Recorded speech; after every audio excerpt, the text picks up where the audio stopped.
ces grilles. Quand le 15 mai, les travailleurs de Cléon se mettaient en grève, entraînant dans leur mouvement l'ensemble des entreprises de la régie Renault et de proche en proche, l'ensemble des travailleurs du pays, les objectifs qu'ils s'assignaient, l'ouverture de négociations avec la direction pour que soient discutées de façon positive les revendications qu'ils déposent sans succès depuis des années. L'augmentation des salaires et qu'il n'y ait pas de salaire inférieur à 100 000 anciens francs par mois. La réduction progressive de la durée du travail par étape.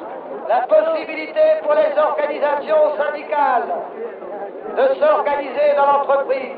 Paiement intégral des jours de grève, sans récupération.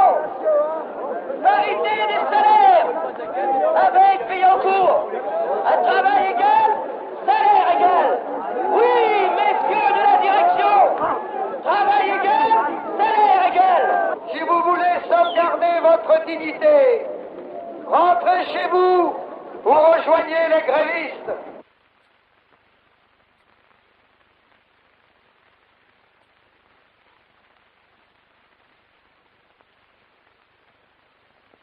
Les CRS ont pris plein cette nuit, ils sont amenés à 3 ou 5 000 CRS pour virer les gars qui étaient dans l'usine. Ils se sont pointés avec des automitrailleuses. Alors évidemment, les gars n'ont pas pu réagir, quoi, évidemment. Alors ils sont quand même pas partis, ils sont devant l'usine. Puis ils restent devant l'usine. Alors tout à l'heure, le commissaire de police d'Elbeuf a fait le tour de l'usine, de l'extérieur évidemment, pour voir un peu où en étaient les effectifs. Alors il est possible qu'on ait de la visite avant peu, quoi. Enfin, certainement pas dans la journée, parce que c'est pas des gens courageux. Non, ce qui nous fait du mal ici à Cléon, par rapport à Billancourt, je vais te le dire, moi, c'est que bientôt tu as un contremaître prototype. Il y a trop de nourrissons ici là-dedans. Moi, j'ai un contremaître qui faisait de la photo, j'en faisais un peu aussi. Alors moi, je suis arrivé à cause avec lui parce que je faisais de la photo. Mais avant, il ne m'aurait jamais dit un mot. Encore mieux que ça, j'ai eu les 5 minutes de bonification. Hein? Bon, on m'a dit, monsieur, c'est bien joli, vous avez 5 minutes le matin, 5 minutes l'après-midi. Ça vous fait 10 minutes. 10 minutes par jour multiplié par 5 jours, ça vous fait 50 minutes. Il me dit multiplié par 4 semaines, multiplié par les 10 mois de travail ou 11 mois, ça vous fait... Ah ben j'ai dit, écoutez, c'est pas difficile, vous gardez les 10 minutes par jour et à un moment donné, vous me payez 15 jours de vacances. C'est exactement quand on a un tourneur, un ajusteur, un fraiseur, qui arrive à 55 ans, qui ne voit plus clair, on dit, ah, monsieur, vous pouvez plus faire ça, vous mettez là. Et on vous diminue de 30 francs de l'heure. Le type l'a versé toute sa vie, finalement, sa retraite tombe à zéro. Hein? Alors il trouve ça normal. Mais nous avons eu en face de nous les patrons de la métallurgie, qui se révèlent dans ce conflit comme les plus coriaces et les plus rétrogrades. C'est pourquoi notre mouvement se renforce et les travailleurs confirment leur volonté d'aller jusqu'au bout et d'obtenir des résultats décisifs. Bien. Je vais me casser la gueule, on va dire, bah, vous pouvez être plus capable de vous casser la gueule à chaque coup. C'est une vraie mafia. Je serais d'accord, par exemple, s'ils veulent prendre des grands grippes, de refaire un mouvement tout de suite. Bravo! Hier, des camarades de Rouen sont allés à la chambre patronale. Essayer de négocier un accord sur le plan régional pour la métallurgie. À 10 heures du soir, l'Union des industries métallurgiques et minières de Paris a ordonné au patron de cesser la discussion. Voilà le visage de l'Union même, le patronat le plus réactionnaire et le plus rétrograde de France, mes camarades. Cette grève a été déclenchée directement à la base par les travailleurs eux-mêmes. Et nous demandons à la direction, est-ce qu'elle respecte la liberté syndicale et le droit de grève qui est inscrit dans la Constitution quand elle pénalise les travailleurs grévistes sur les primes exceptionnelles? Est-ce qu'elle respecte la liberté des travailleurs quand elle refuse d'indiquer à chaque poste la production demandée et le taux qui est attaché au poste? Est-ce qu'elle respecte la liberté des travailleurs quand elle refuse aux syndicats de s'organiser dans l'entreprise et qu'elle pourchasse les délégués? Alors, où donc est la liberté? Qui est le défenseur de la liberté? C'est eux ou c'est nous?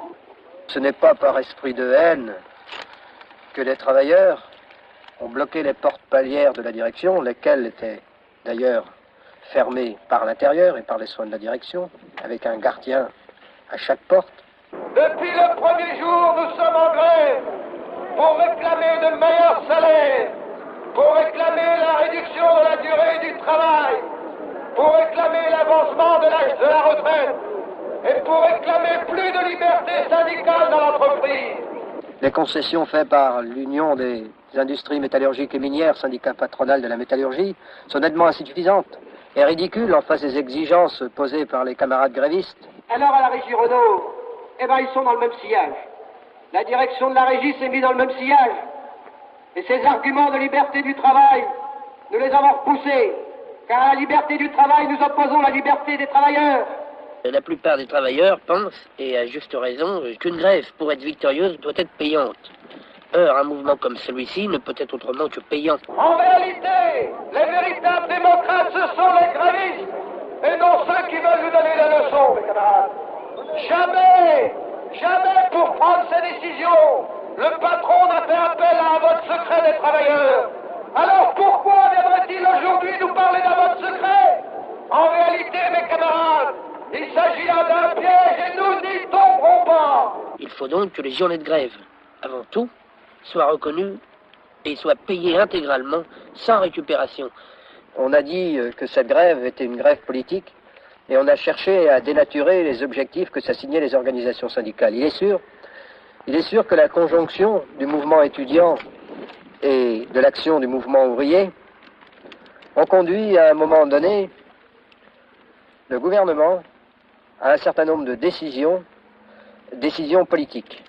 Et je crois qu'il n'est pas exagéré de dire que c'est lui qui, le premier, a situé le problème sur le terrain politique. Car enfin, les décisions du gouvernement, les déclarations du général de Gaulle sont essentiellement politiques. Alors ça a commencé par 1 heure. Bon, au bout d'1 heure, le meeting terminé. Le délégué monte là-haut. La porte leur est refusée. Enfin, aucun dialogue n'est ouvert. Ils redescendent, nous disent le compte rendu. La direction ne veut pas nous recevoir. Ils ne veulent absolument pas dialoguer avec vos représentants. Par conséquent, que décidez-vous de faire? Je dis, ben, écoutez, à ce moment-là, on va repasser dans les ateliers et on entraîne tout le monde à débrayer. La plupart des gars, on était environ 600 ou 700 sans rentrer dans les ateliers, après normalement. Nous, on est resté environ à 250 environ. On a demandé aux délégués de remonter là-haut. Nouvelle, les portes fermées. Et alors là, les portes fermées. Alors là, on a décidé de monter dans les bureaux, comme on faisait normalement, là, puis défiler dans les bureaux. Là, les portes étaient bouclées. C'est eux qui se sont barricadés à l'intérieur. Les grévistes se sont mis de l'autre côté des portes, ils ont fermé à leur tour, ils ont dit, messieurs, vous ne voulez pas discuter avec nous, mais vous resterez là tant que vous ne voudrez pas discuter avec nous. Ceux qui n'ont pas arrêté leur travail immédiatement l'ont été plus ou moins contraints par les grévistes qui passaient et qui les mettaient au courant du mouvement. Alors là, on a pris l'initiative, avec les délégués, de boucler d'empêcher la direction de sortir. C'est ça. C'est là qu'ils ont été enfermés, là-haut. On les a gardés 4 jours, 5 jours, je crois. Oh, pas si longtemps, ça. 4 jours. 15 jours, oui. Du mercredi matin qu'ils étaient rentrés dans leur bureau jusqu'au samedi à 1h, sortis à 13h. Maintenant, ce qu'il faut, c'est obtenir ce qu'on demande tous, c'est une augmentation des salaires, la suppression des contrats provisoires, durée indéterminée en transformation, la parité des salaires avec Billancourt, une réduction des cadences, une amélioration d'hygiène dans certains endroits, d'amélioration de postes également, c'est propre à l'usine. La plupart des revendications étaient propres à l'usine. Évidemment, on parlait également de l'abrogation des ordonnances sur les sécurités sociales, mais ça, c'est une chose qui doit être réclamée beaucoup plus au gouvernement qu'au patronat. Mais enfin, c'était quand même dans les mots d'ordre, puisque c'est quand même une chose qui touche la masse salariale. Un nouveau refus. Porte bouclée. La direction dit, écoutez, reprenez le travail, nous allons discuter, et puis quand les dirigeants syndicaux montent dans le bureau, eh bien c'est un non catégorique, c'est un mur qui est devant eux, et puis c'est terminé, il n'y a aucune discussion possible. Le matin, vers 7h15, en passant au poste de garde là-bas à P2, il y avait un feu de camp, il y avait des gars qui grelottaient, et puis qui disaient, arrêtez, on rentre pas, on va pas travailler, on a passé la nuit, et puis ici à P4, il y avait peut-être 2000 personnes devant les grilles qui se demandaient ce qui leur arrivait.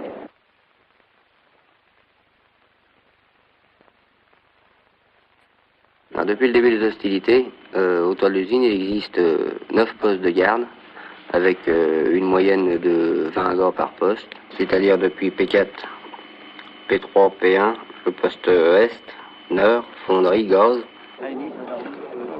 Ah bah ils sont toujours en plein boulot. Ah oui, toujours. Oui. Il y en a qui sont venus un petit peu là, voir tout à l'heure. Ah mais dis donc, si on le fait après, ils risquent de s'installer eux dans le poste avant que nous on puisse y aller aussi. Oui, mais dis, on a rien à foutre, ils peuvent la prendre, la propre en archer, ils ont un poil dans le fond de la main, ces enculés là. Tous les droits à taper sur leur père et sur leur mère. Comme Et, fait la CFA, dis donc, je sais pas s'ils peuvent pas le faire. il y a moyen d'interdire le fonctionnement de l'usine, même si on n'est pas là. Oui. On boucle tous les postes avec les clés, on emmène les clés. Oui. Tu vois, il faut une clé qui ouvre une porte, qui te libère une clé, qui t'ouvre une autre porte. Quand la porte est ouverte, dans la même serrure, il y a une deuxième clé qui est à demeure qui te permet d'ouvrir l'autre. S'ils n'ont pas la première clé de départ, ils sont foutus, ils ne pourront pas mettre le jus nulle part. Voilà. À partir de ce moment-là, ils n'ont plus de jus. Tous les postes de tension, on leur fait subir le même truc, et on a les clés avec nous. Si on essaye de se défendre, ils vont peut-être pas essayer de... Ah mais ils vont revertir. Comme ça permet une sécurité 24 heures sur 24 dans l'usine. On peut même dire qu'elle est mieux gardée depuis qu'on est en grève. Oui, mais si ça mène à 5000 en face avec les grenades lacrymogènes et toute la clique, je sais pas si on pourra faire vraiment quelque chose. Hein. Ces gars-là rentrent au piquet de garde et rendent compte d'abord de l'effectif, comment que ça se passe et de quoi les gars ont besoin, soit dans le courant de la journée ou même pour des questions, disons, d'information. Alors, jour et nuit. Hein. Et c'est des rondes qui partent environ toutes les 30 minutes et qui vont donner aux gars les renseignements nécessaires, les consignes particulières pour ce qui se passe dans l'usine. On lui refoutre 4h08. Je crois pas parce que la crainte sera là. Hein, parce que Oh là là, la crainte d'un mais, nouveau mouvement d'une telle ampleur. La grève par elle-même, qu'est-ce que tu en penses? En tant que catholique, Jean, parce que pour le spécifier. Non, mais en tant que catholique, j'en pense que cette grève-là, enfin, il a fallu quand même. Ma pensée, c'est que... Il y a du café qui est servi de minuit à 1h du matin et de 4h à 5h. Alors, le café est donné aux gars à tous les postes et c'est distribué en voiture dans le courant de la nuit. Le préfet de la région de la Seine-Maritime a parlé et il espérait lui-même que tout allait reprendre, retrouver dans l'ordre. Moi, ça m'étonnerait que les gars rentrent, parce que je crois bien que les gars ils s'en foutent maintenant. Hein. Ça ira jusqu'au bout. Enfin, mais une chose, on est là pour défendre le truc, oui. On est prêt à se battre. Disons qu'on est tous là pour la même cause. Surtout depuis 15 jours, on a maintenu. Il faut tenir jusqu'au bout. Il y en a qui vont arriver, ils vont croire que reprend le boulot. On met attention au poste, ça tu sais, hein, moi je te dis, c'est que j'ai dit d'être là. Ah ben, les ateliers étaient libres d'accès au départ, tandis que depuis un certain temps, on a bouclé les portes avec des conteneurs à droite à gauche. Comme ça, ça évite les va-et-vient dans les ateliers. Et c'est quand même une question de sécurité, c'est pas la peine d'aller faire détériorer des machines ou trucs comme ça. C'est plutôt une sécurité, quoi. Moi, je dis une chose, ça devrait tout arrêter. Et quand tout le monde aura satisfaction de reprendre. D'ailleurs, maintenant, une chose qui est logique, c'est à nous l'usine, et nous sommes là. Et on en a payé un bout, hein. C'est nous les patrons. C'est nous les patrons. Et l'usine fonctionne. Ça tient partout, camarade.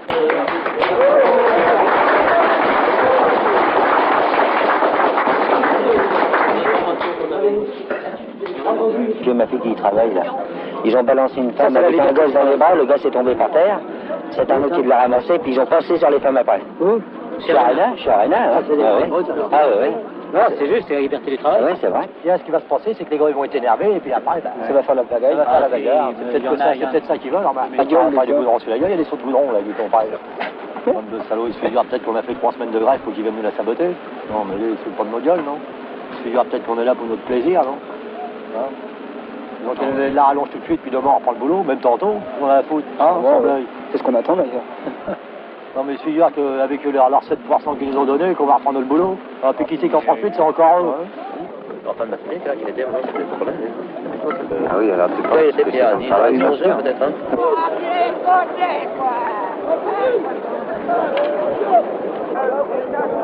Deux à chaque lance. Et à la bouche. Et un à la bouche. Que le gars qui a la lance en main, coup de sifflet, l'autre, il ouvre. Et dégagé, on envoie la pression. Alors, d'accord, mais à ce moment-là, il faudrait avoir une équipe là-dessus. Ça dépend à qui vous aurez affaire. Hein. Tiens, oui. Non, si c'est du CRS, faut pas hésiter. Ah oui, ça va, naturellement, CRS, ça, il fallait se voir. En pleine gueule, hein. Non, Cléron ne capitulera pas. Ils n'ont rien compris. Il faut tenir.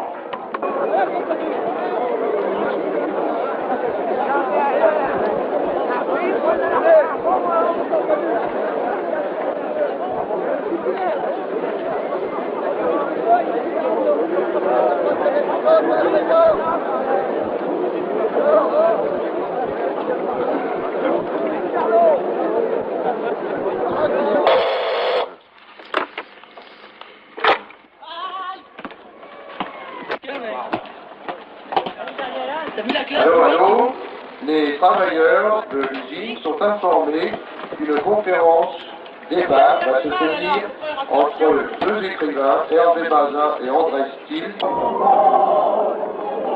Devenir acteur, c'est ça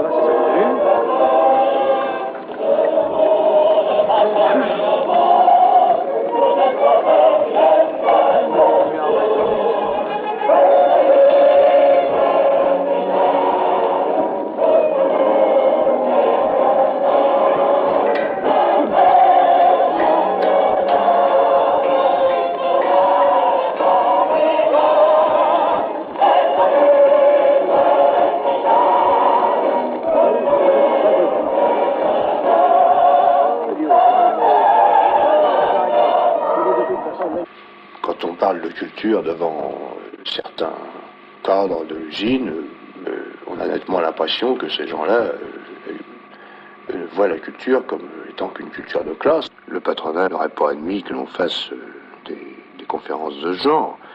Pour le patronat, il n'est pas question du tout d'amener la culture, bien au contraire. Le travailleur doit être avant tout un moyen de production, et puis un point, c'est tout. Ou bien on décide qu'on ne fait pas de politique, ou bien une réforme politique, puisqu'elle changerait fondamentalement le but de l'université. Oui, à ce moment-là, tu n'es donc plus d'accord avec les organisations syndicales ouvrières actuellement, à ce moment-là, du fait que l'on a dépolitisé le mouvement. Si vous voulez absolument dépolitiser les ouvriers, le gouvernement vous le fera pas. Donc, moi je pense que le gouvernement et les salaires et les syndicats, pour moi ça ne fait qu'un. Qu'est-ce que vous en pensez? Le travail à l'usine, le cinéma à l'usine, le théâtre à l'usine, les entretiens, conférences et autres à l'usine, tout à l'usine. Moi, personnellement, j'en suis pas tellement partisan, parce qu'à ce moment-là, on sort jamais de l'usine, quoi. C'est toujours l'usine. Non, ben dites-moi là-haut, pour monter les matin. T'as pas de bagnole, on va y aller tout de suite. Chercher les cocos dans la plaine qui sont en train de tailler betterave. On voit à la gueule. Là, justement, c'est pas le moment de se les balader. Je veux dire une chose que si on voulait, il n'y a plus d'ouvriers que de patrons. Et si les ouvriers étaient d'accord... L'idéal, c'est d'amener les gens à l'extérieur. Mais là encore, c'est la même chose. Si on revient dans les mêmes structures, avec les mêmes horaires, avec les mêmes impératifs, la journée longue, harassante, on sera toujours dans le même marasme. Nous sommes 10 millions de travailleurs dans la grève. Et il ne faut pas qu'une branche, même s'il a obtenu quelques avantages, reprenne le travail. En ce qui concerne la réorganisation, on demanderait aux camarades de ne pas envahir le local, parce que ça nous crée certains petits ennuis pour le bon fonctionnement des opérations. Bien sûr, lorsqu'il y aura des copains qui auront des suggestions à nous faire, on les accepte de tout cœur, et bien sûr, elles pourront rentrer dans le local. Pour la paye de vendredi, le comité de grève a jugé utile de prendre contact avec l'ex-direction pour l'obliger à donner la paye normale. Ouais. En ce qui concerne le chauffage des piquets de grève la nuit, nous avons pensé ce matin au comité de grève que l'on pourrait utiliser le charbon de la régie Renault, là. En définitive, c'est à nous, de toute façon. Alors, nous allons voir partout où c'est possible le chauffage avec le charbon. Au fioul, Ou peut-être au fioul, on va voir. Hein. On va s'arranger de toute façon pour que les copains n'aient pas trop froid la nuit. Hein. Les organisations syndicales, CGT, CFDT, affirment de nouveau leur volonté de voir dans les plus brefs délais l'ouverture de véritables discussions. Et pour ça, on compte sur la participation dans la grève de l'ensemble des camarades de l'usine. C'est tout pour aujourd'hui.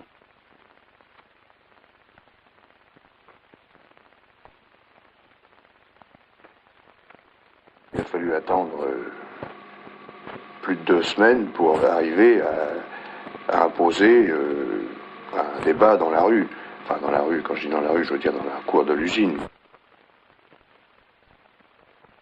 En même temps, je leur demanderai leur prochain plan d'attaque pour Oui. La fin de la semaine en vacances. Oui. Ah oui. Il y en a pas Oh oui, Marseille. Non, il n'y a pas d'armée. Arrête en grève. J'aurais voulu savoir comment on pourrait se rétablir les relations entre les travailleurs et entre les cadres et la maîtrise de l'usine au retour. Au retour. Quand les affaires seront revenues, enfin, dans l'ordre. Les revendications. Oui, ce sera malsain, mais mis à part ça, par exemple, est-ce que vous pensez que quand on rentrera dans la vie courante, dans la vie normale, que tout sera comme avant? Non. Ils nous en voudront de trop. Quand on prend un travail, la meilleure solution, ce serait ceux qui sont anti-grévistes, de les mettre en quarantaine pendant 40 jours. D'accord. Êtes-vous d'accord? D'accord. Oui. Disons que c'est pas suffisant et c'est pas tout à fait constructif. Non, c'est surtout un problème de cadre avec les cadres. C'est surtout un problème avec les cadres, disons, dans les médias. Le rapport qu'il y aura entre les travailleurs et les cadres. C'est ça le problème. Bon, ben, ils auront toujours la loi. Non, non. Les gens viennent, hein? Oui, voilà. Justement, le camarade qui est ici dit les rapports qui seront à nouveau créés entre les cadres et les ouvriers, ce sera eux qui les définiront. Mais là, justement, je pense que tu es absolument dans l'erreur. C'est pas à eux de les définir, c'est à vous. Et c'est vous qui devez, justement, à la lueur de ce qui s'est passé, à la lueur du profond bouleversement qu'il y a eu dans les usines, aussi bien chez nous comme ailleurs, c'est à vous maintenant de vous structurer, à mon avis, dans les ateliers, pour ne pas que ça revienne comme avant. Alors tu te retrouveras bien seul, tout ça, au pied de ta bécane aussi, hein. Et puis que tu as toujours le chef derrière le dos. Oui. Non, je suis pas d'accord avec toi.